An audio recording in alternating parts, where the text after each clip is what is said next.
औज़ुबिल्लाहिमिनश्शैतानिर्रजीम बिस्मिल्लाहिर्रहमानिर्रहीम अस्सलामुअलैकुम वरहमतुल्लाहि वबरकातुहू। मैं जी तुहाडा अपना वीर पंजाबी व्लॉगर शराज शदरे वाला। जिमें कि तुहानू पता कोई नवी जगह होए, कोई नवा मुकाम होए तारीखी या तफरीही, ओदी मैं वीडियो बनाना वा तुहानू विखाण वास्ते, ताकि जिथे खुद जावां तुहानू भी विखावां।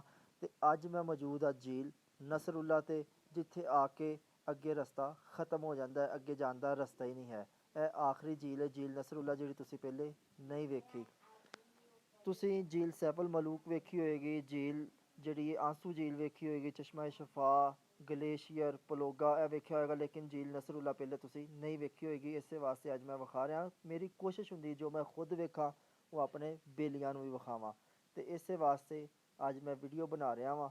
यह चैक करो किड्डा सोहना माहौल है, ते माहौल दे नाल नाल मौसम बड़ा सोहना है, ठंड बड़ी है।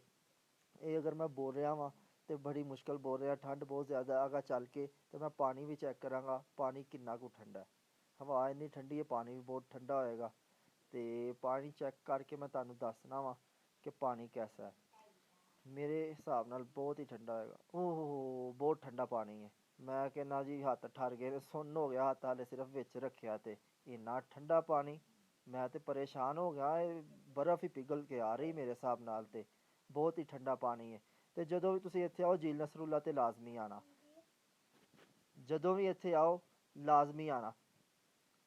ये बहुत सोहना सीन है, बहुत सोहना माहौल है। तो जिहड़ी चीज़ मैं खुद वेखना वा अपने बेलियां नूं विखाना वा, ताकि मेरे बेली भी वेख सकन।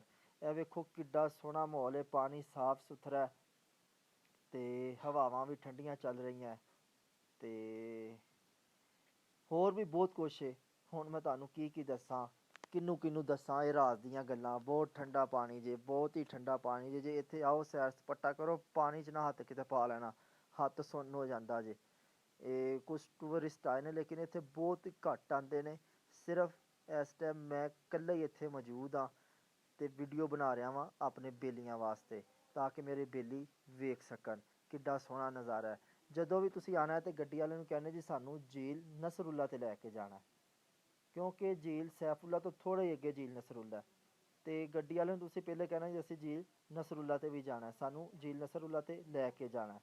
तो गड्डी वाला तुहानू लैके जाएगा, तकरीबन कोई 7-8 हज़ार रुपया लेगा, तुहानू पूरी सैर कराएगा। अस्सलाम वालेकुम वरहमतुल्लाहि वबरकातुहू।